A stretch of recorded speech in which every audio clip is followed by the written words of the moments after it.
Hi, I'm Joel Tan. I'm the playwright of God is a Woman.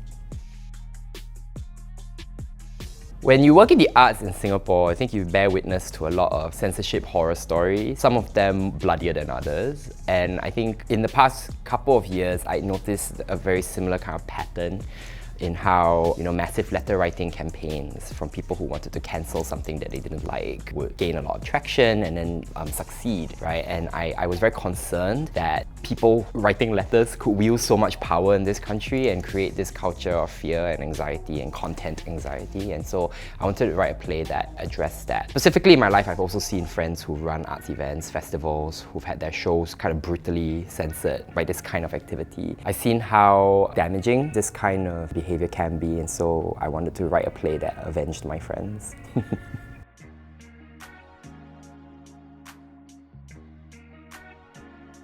First of all, I want to say that I personally find it very amusing how cancel culture has become this thing that people on the social justice and left-wing side of things are being accused of abetting, when really the people who are actually out there trying to cancel things tend to be right-wing conservatives who have issues with art and political dissent. So I just want to put it out there that I find the term dubious at best. But in my life, I've definitely seen lots of this shit. The most dramatic one in recent years, I think, was the M1 Fringe Festival that came under attack because it featured two performances that involved nudity, and they were given a license to go ahead and everything, but because a bunch of people wrote in to complain, the two works were pulled out of the festival. I thought that was really bad. Outside of the world of the arts, you also have things like the Tango Makes Tree controversy, which was very upsetting to witness. More recently, the Watain concert, which got pulled for religious sensitivities after the license had been granted. And then Madonna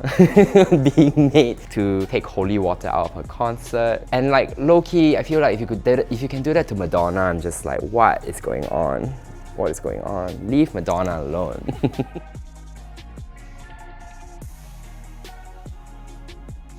Yeah, I have a very dear friend who ran an arts festival who really kena very badly. This onslaught of complaints, and to this day I see how it's still affecting him very adversely, mentally and spiritually and artistically. And I just think people don't always think about the effect that they have when they move as a swarm. This is not restricted to people who are politically conservative. I feel people with progressive ideas who act with this kind of mob impetus are also often guilty of the same kind of violence.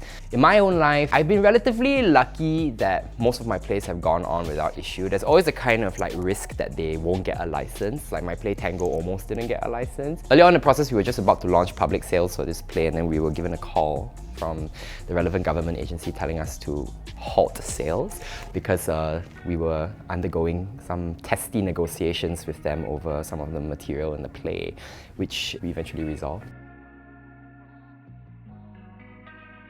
I sort of see censorship in this country as a creative challenge. They have a very remarkable way of picking on things you didn't think they'd pick, right?